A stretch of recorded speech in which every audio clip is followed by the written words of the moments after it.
Cam, how do I do cardio in midlife? You don't. Just kidding.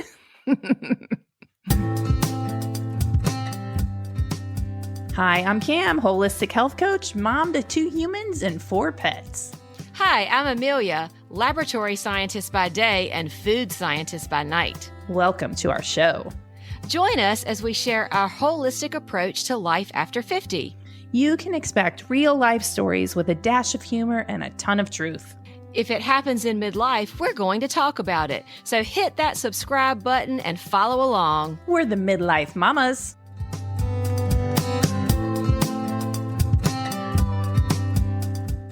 So today, ladies, we're going to tackle that subject that we talk about kind of around it a lot, cardio exercise. Cam, I think you and I both have had a very love-hate relationship with cardio for a lot of years. So let's talk about what this should look like in midlife. Well, sure. And I believe that we all grew up with diet culture saying, yeah, you have to do cardio to be thin. You have to do cardio to lose weight.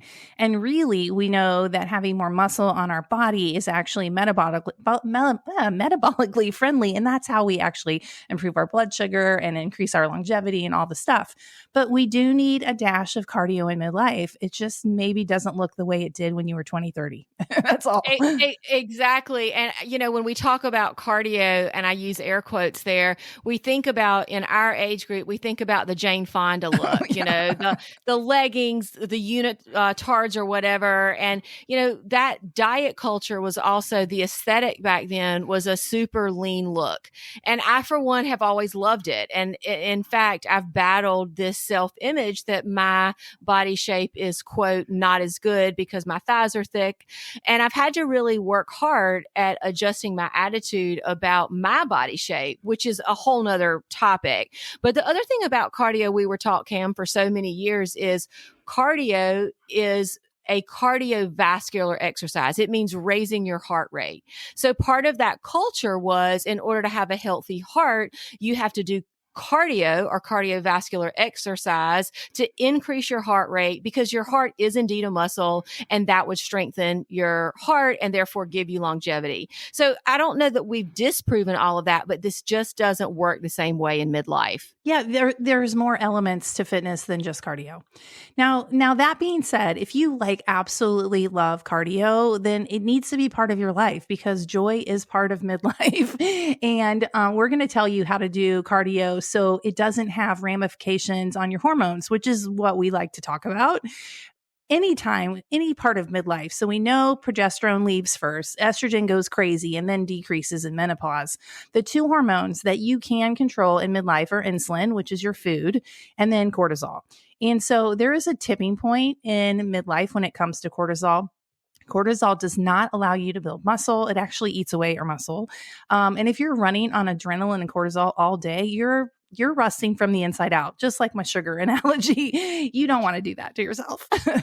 No, totally. And I love that. And we've talked about this before, but just a reminder, cortisol, if I'm not mistaken, is your kind of get up and go hormone. So naturally occurring, it spikes in the morning, and it's kind of the antithesis or the opposite of melatonin. But there's a good time and a good way to have cortisol, and then there's times when it spikes when it's not so good for you.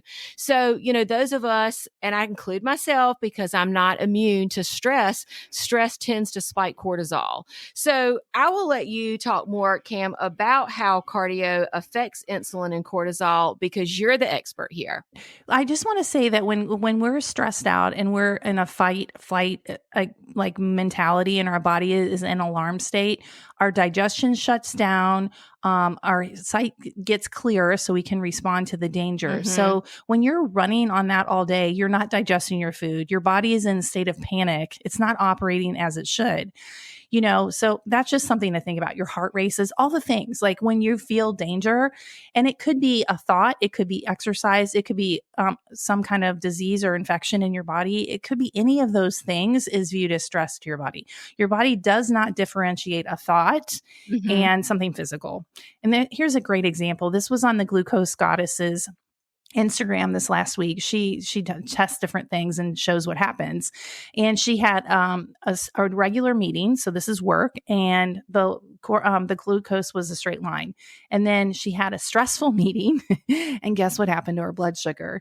It went off the chart, and then she had a crash. So it responded exactly the same way as it would to food, which is crazy. So our thoughts can cause too much stress in our body. And I'm telling you, also too much cardio can cause stress in our body. And in midlife, the two things we can control is our insulin and our cortisol. So, hey, I know you have a personal story about the cortisol, but the other thing is with regard to, I kind of lost it there. Insulin. Oh, we've talked about insulin. We've had whole episodes on insulin where we talk about controlling your blood sugar and how excess you can become insulin resistant, and that leads to actually fat deposition, especially in the midsection. Yeah. So when we kind of lose control of this insulin response, it does lead to bad things. So, just like we tell you don't eat a whole bunch of sugar, your insulin level may be elevated not just by what you eat, but as you're saying, stress, and cardio is stress on the body.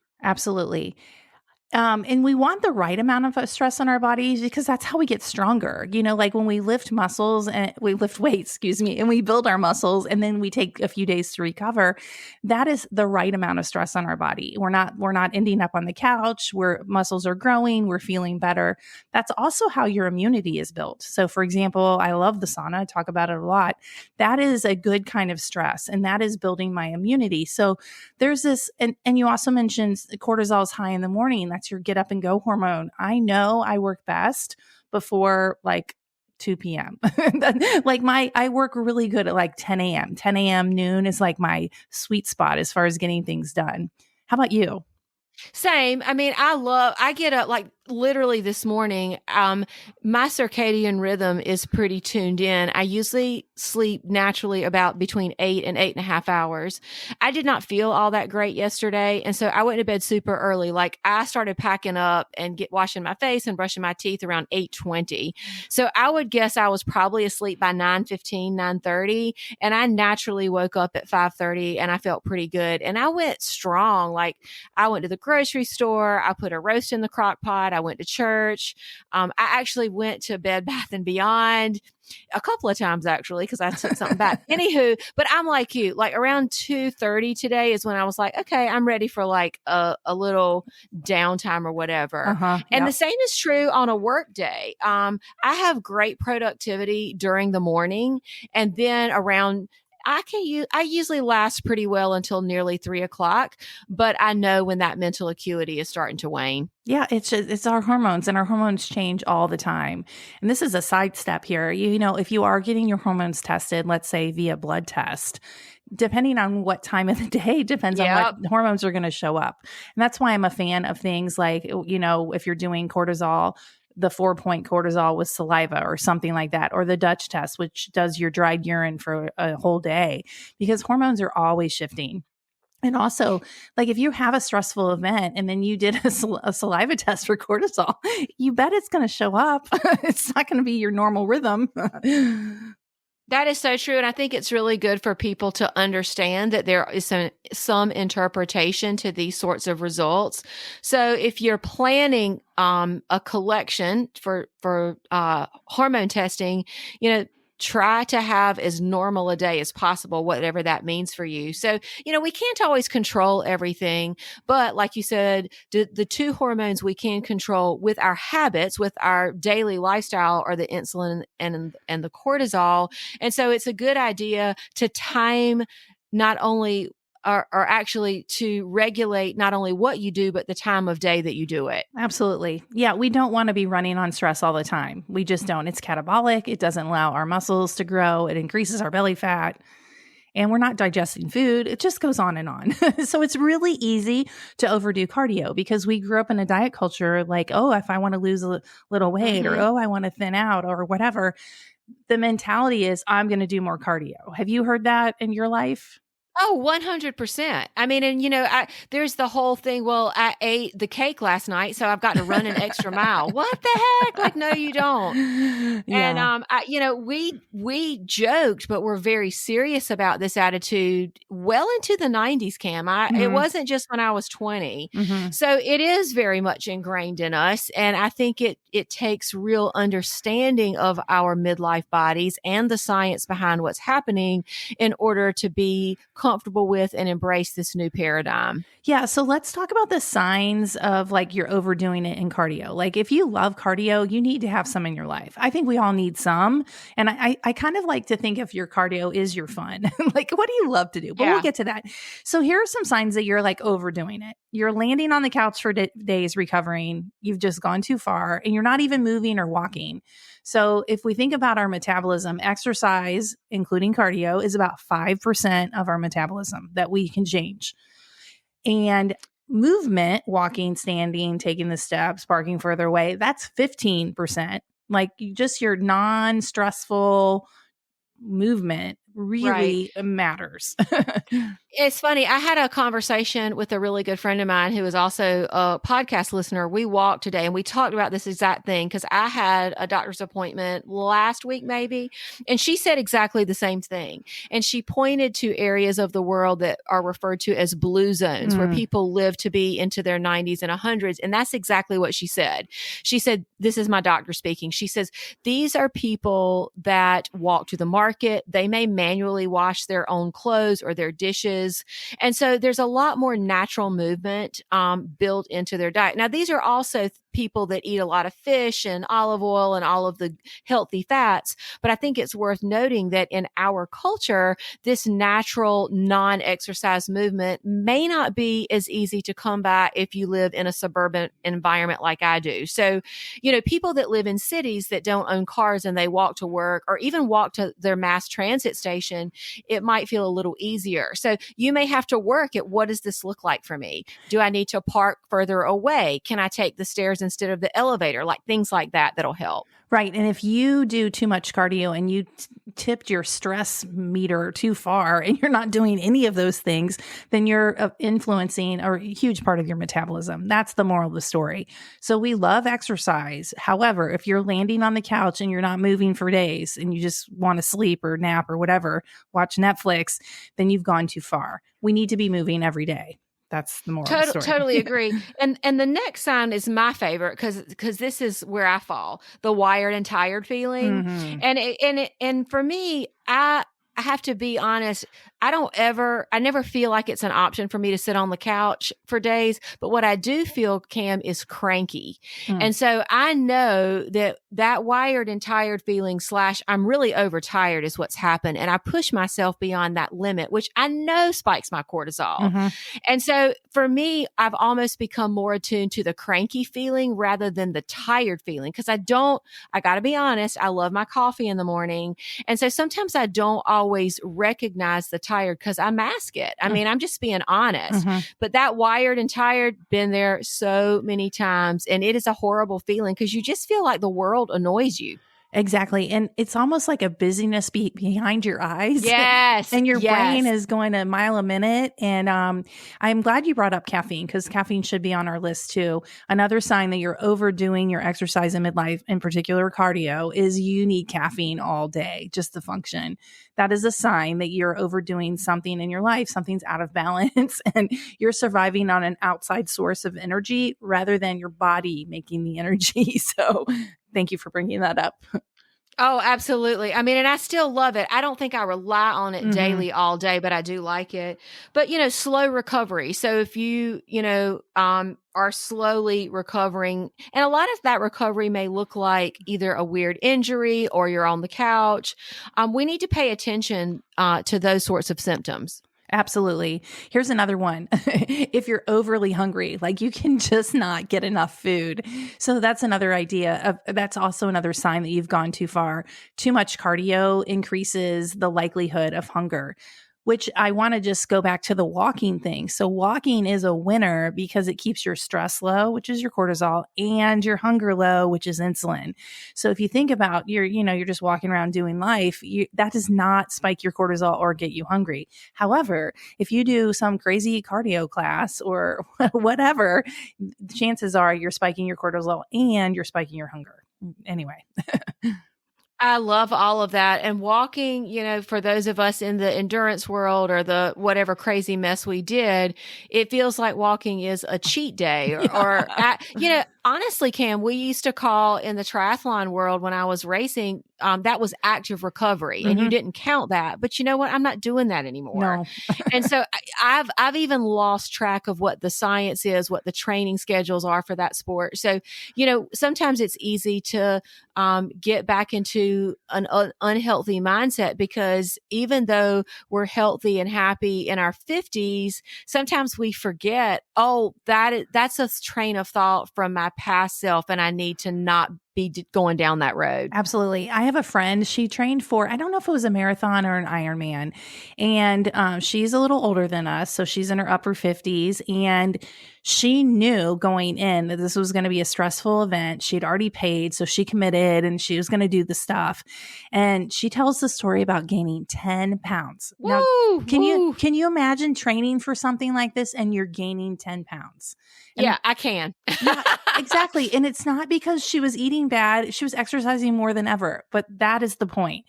When you get too far and you're running on cortisol, you're going to gain weight and you're going to be like, what the heck? I'm doing all the things. And our answer is like, wait a minute, maybe you should back off and see what happens.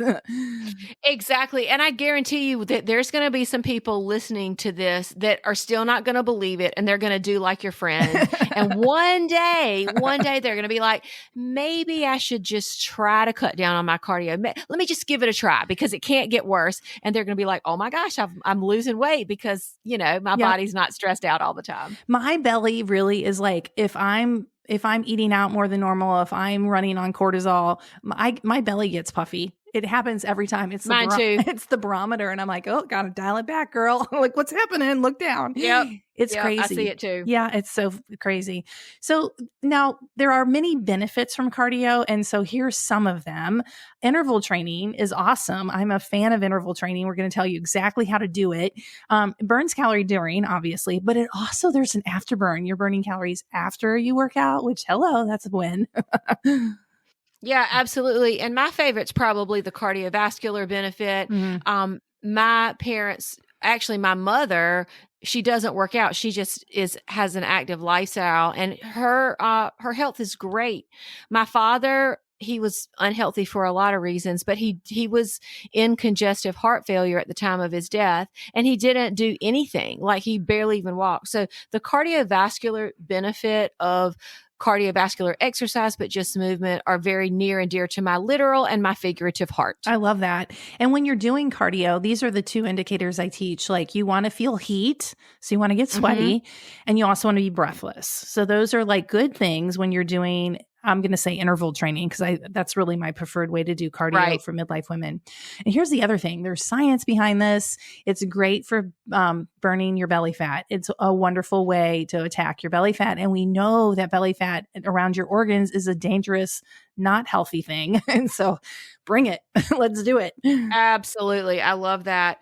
So Cam, tell us how do we get cardio healthfully into our life? Yeah. So this is going to be shocking. So the recommendation for menopausal women is about 45 minutes a week, not a day, not a class, a week. And my favorite way to do this is called HIRT training. It stands for high intensity repeat training.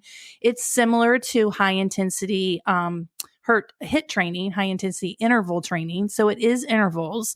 Here's the difference. There's just more rest, which is beautiful. So let me explain real fast how to do this. So it's high intensity repeat training. The goal is like 4 to 10 rounds. You work for 10 to 20 seconds. That's it.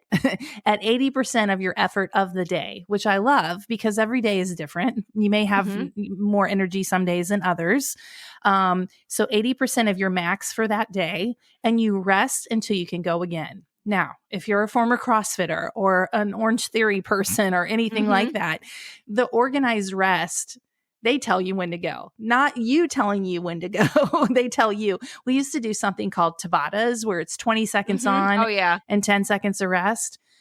And then you would do 8 rounds of that. And sometimes we would do 2 movements and do 16 rounds of that. And 10 seconds is not enough to be at your max. So the key here in midlife cardio is to be intense. And how do you get more intensity? You rest more so you can hit that intensity mark. And this is my favorite part.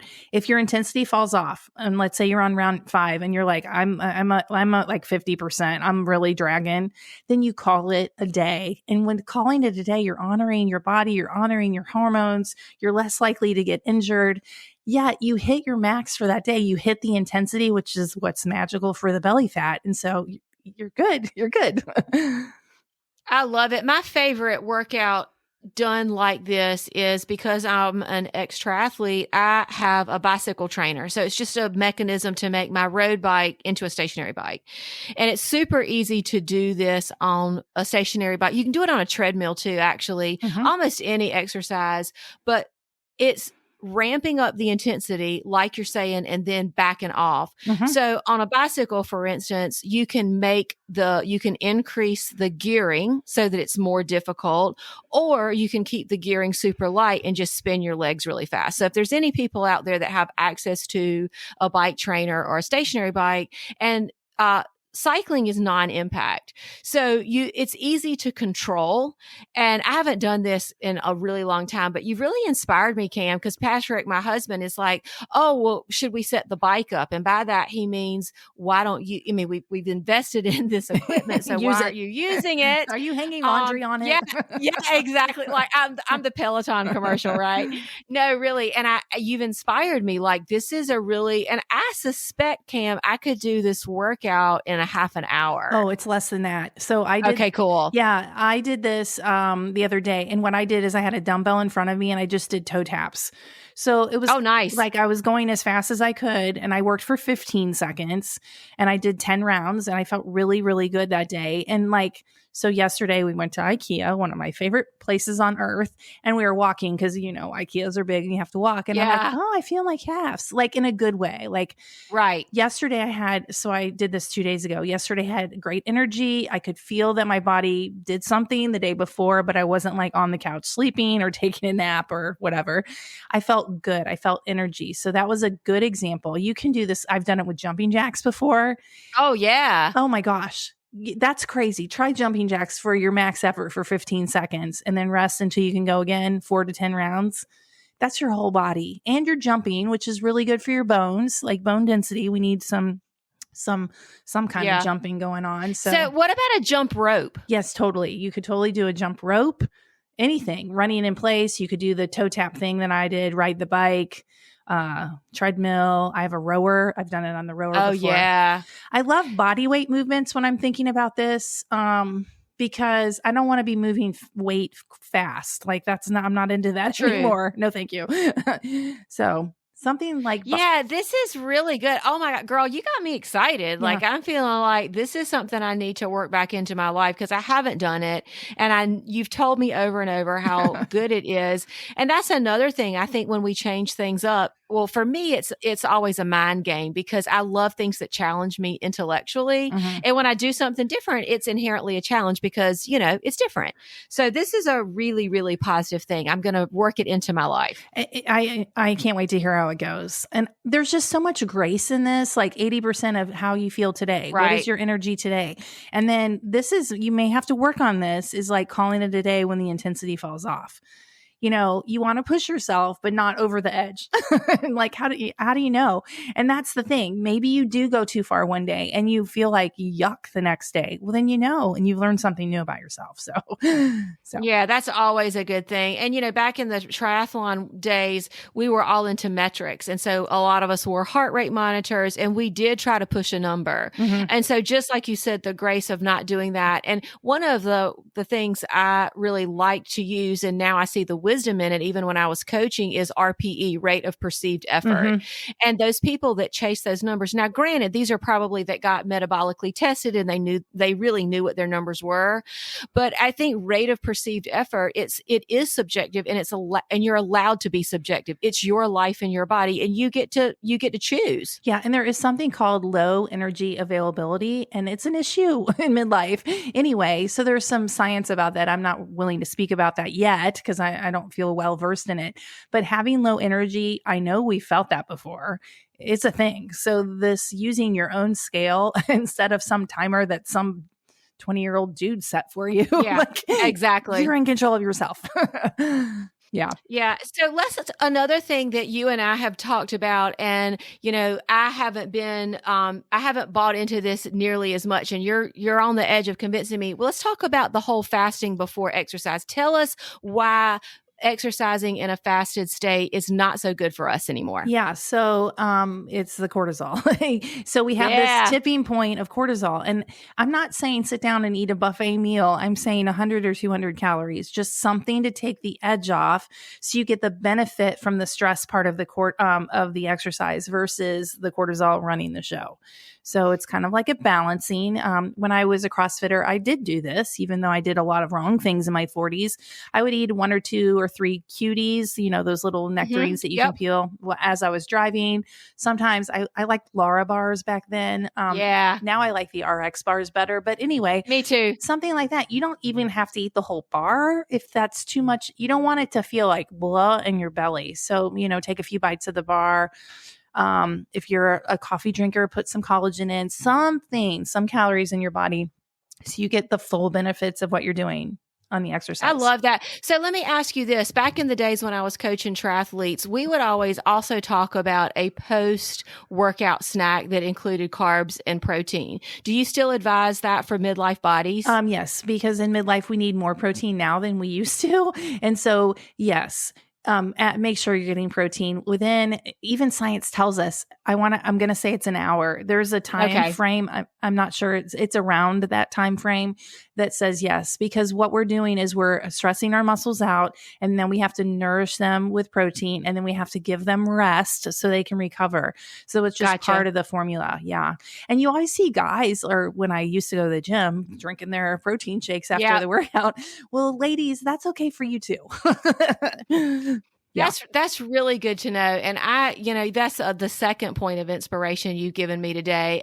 I'm going to do the interval thing again. And then I'm going to, even when I go to the gym really early, I'm going to try to, I'm a collagen person. So, it's super easy to add that scoop of collagen in the coffee. And I don't live very far from the gym, so I might not finish it on the way to the gym, but I think it's going to make a big difference. And then also when you're finished, you can continue drinking it, which has your protein in it. Yeah. Yeah. So it's just something to play with. We're a fan of being an experiment of one. So there's going to be some foods that are not going to make you feel awesome and ready to go. So you want to feel awesome when you're working out. You just want to take that edge off, whatever that is. I'm a bar or a piece of fruit kind of person. Usually that's what I tend to do. So one more question and then we can move on with regard to like the fruit. So fruit does have the fructose sugar in it. Since we're working out, should we worry about the sugar in the fruit spiking our insulin? No, because if you're moving, this is beautiful. Okay. Guess what your muscles do when they move? They use it, right? Absolutely. They're suitcases for glucose. So glucose is stored in our liver and in our muscles. So the more muscles you have, the more suitcases you have for your glucose, which is beautiful.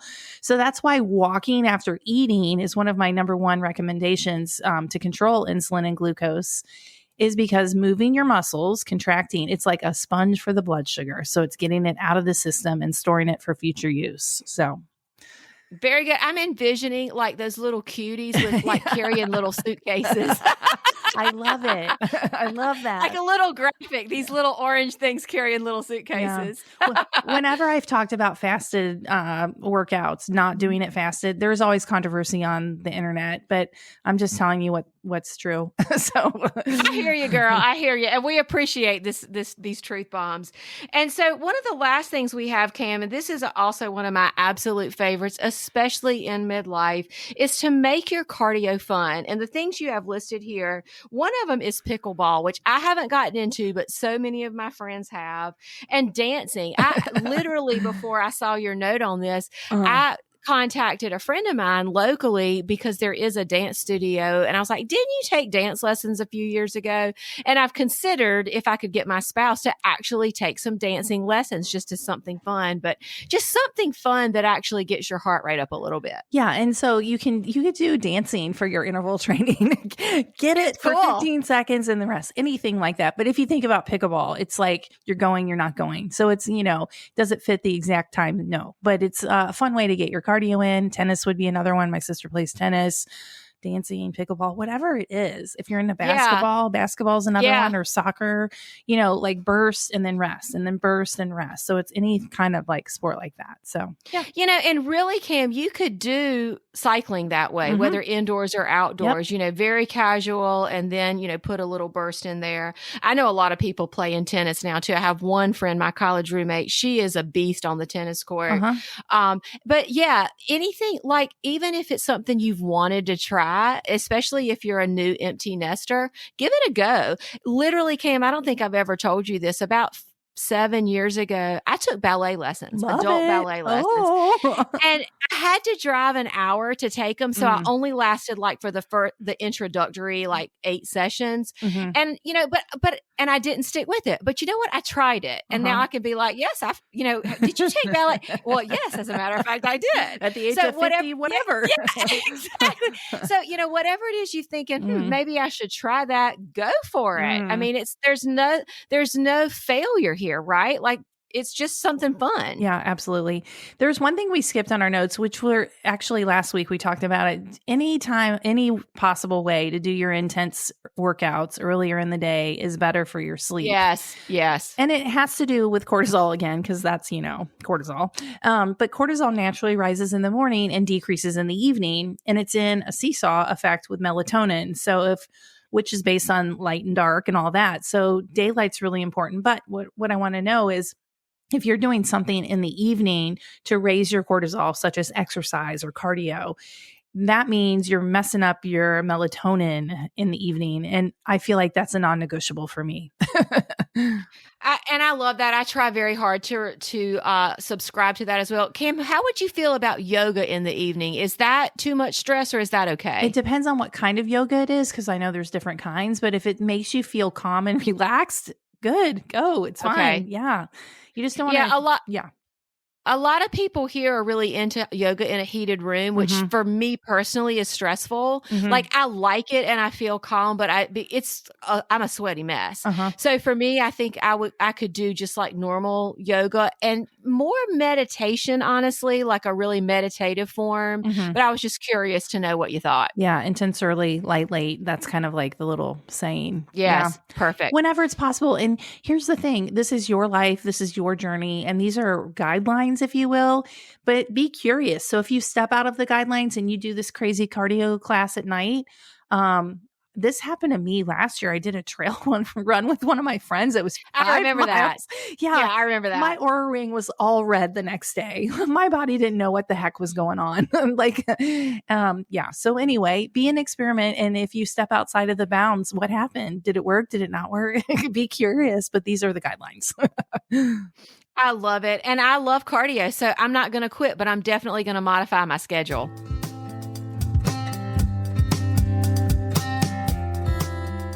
Thanks for listening today. You can find us on Instagram at midlife.mamas.